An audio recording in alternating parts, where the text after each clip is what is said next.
Hey all, I've been trying to put together a battery powered dinner system for my event tomorrow. The event tomorrow is crazy because it was supposed to be probably one of the easiest events that I've done all year because it's this relatively, bottom of the barrel budget option from the agency where you just kind of send in your information and I go do your event. Well, I call them, find out there's some crazy logistics. It's a barn event. They're actually having the dinner in a separate place. It's outside in a tent. If you've ever done any of these barn venues, you know there's not reliable power remotely from the barn, if in the barn. So anyway, came up with a solution for a battery-powered dinner system so we can do dinner music, we can do grand entrances, toasts and speeches, and they have a lot of special things that they want as well. They want to do a memorial set during dinner, and they want specific songs played somewhere in the evening that wouldn't interfere with dancing, like from Hamilton and Paw Patrol and things, just musical stuff. Very theatrical group. But it would totally interfere with dancing, so the best place to put those things is during dinner, right? So I did some pre-programmed lists and things like that and put a dinner system together. It's behind me, but you can't see it well, so here's a photo. This is the whole thing complete. I've cannibalized this system. Apparently I haven't done any remote battery-powered ceremonies this year. Everything has been, in a place where I could have my system, or in the same place that we're actually having, the dinner portion and the dancing portion of the evening.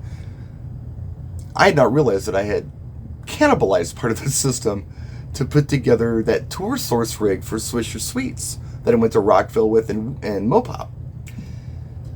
Whatever, big deal. I had to come up with a few pieces. One thing that I know I took from it was a cheap switched microphone. I had one in there and I took it because I felt like a switched microphone for what they were doing was the best option, so I grabbed the one I had.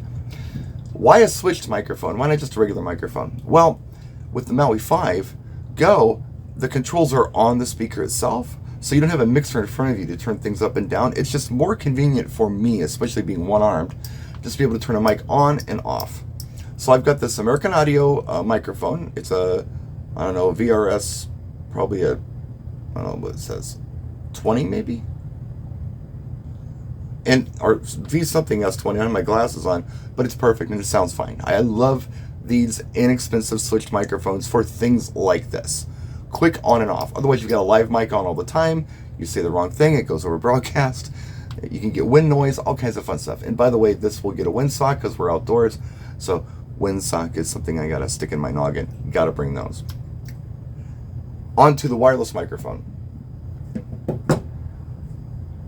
That thing is cool. It's easy. I didn't take anything from the system to do that.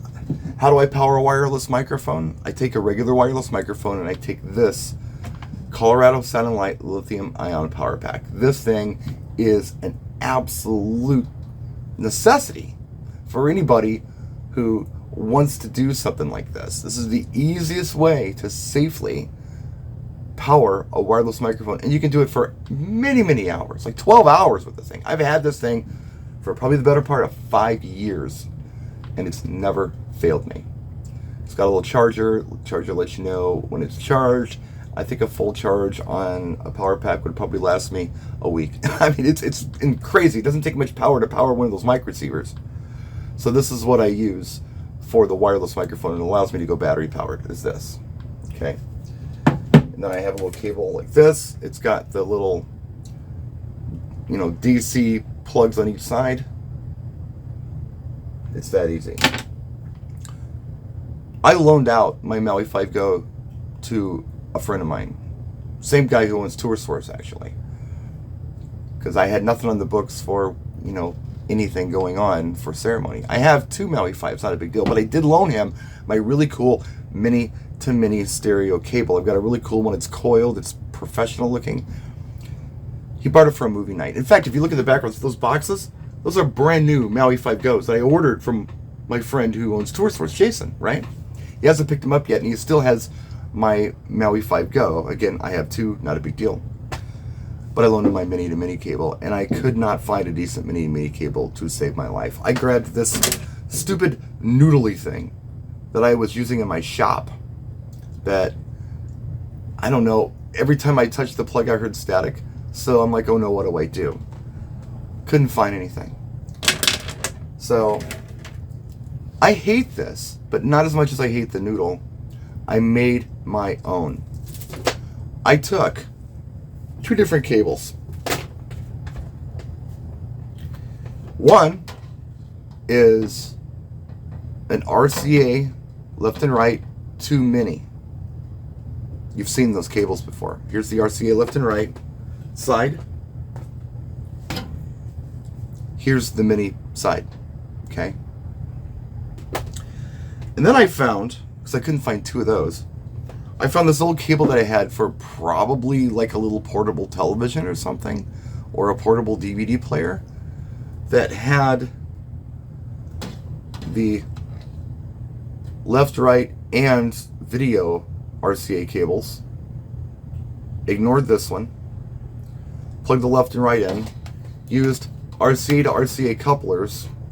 And then here's the other end of this cable, and it's got several rings on it. One of them is for video for the specific piece of equipment this ran, 15 years ago. It's just in a box of spares, right? So can you see that? It's got those rings on it.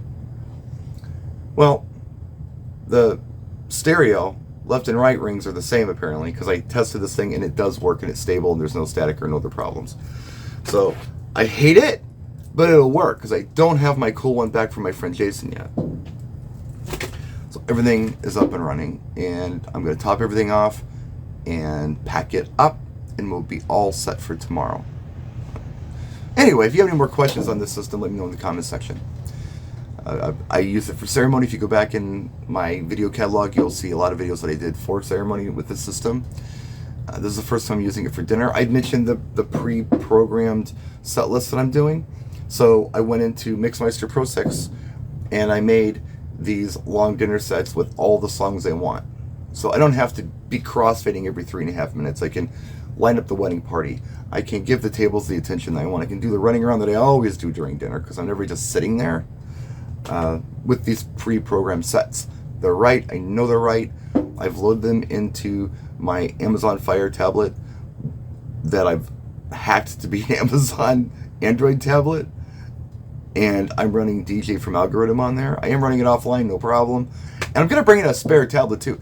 I have this tablet, right? This is a nice tablet. And then I have another tablet that's actually the brand new one. That's my personal tablet that I use actually in my bathroom. I watch TV shows while I'm taking a bath. It's kind of my cool, I'm a rich guy kind of thing. I can stream my cable on it. So I'm going to charge that one up and bring it as a spare. It also has DJ from Algorithm in it, but it doesn't have the SD card with all the songs on it. This one does. It has the micro SD card. So big deal. If there's a problem, I have a backup tablet. That's it, guys. Quick video for you. I'm going to finish getting everything ready and pack this up and relax for the rest of the evening because I'm all set otherwise. Even got the truck repair taken care of today, or the truck maintenance I had to do is handled. It's registered, so I'm happy about that. We're legal. We can go to Madison or beyond Madison tomorrow, all legal. We'll see you then. Thanks for watching. Practice and enjoy.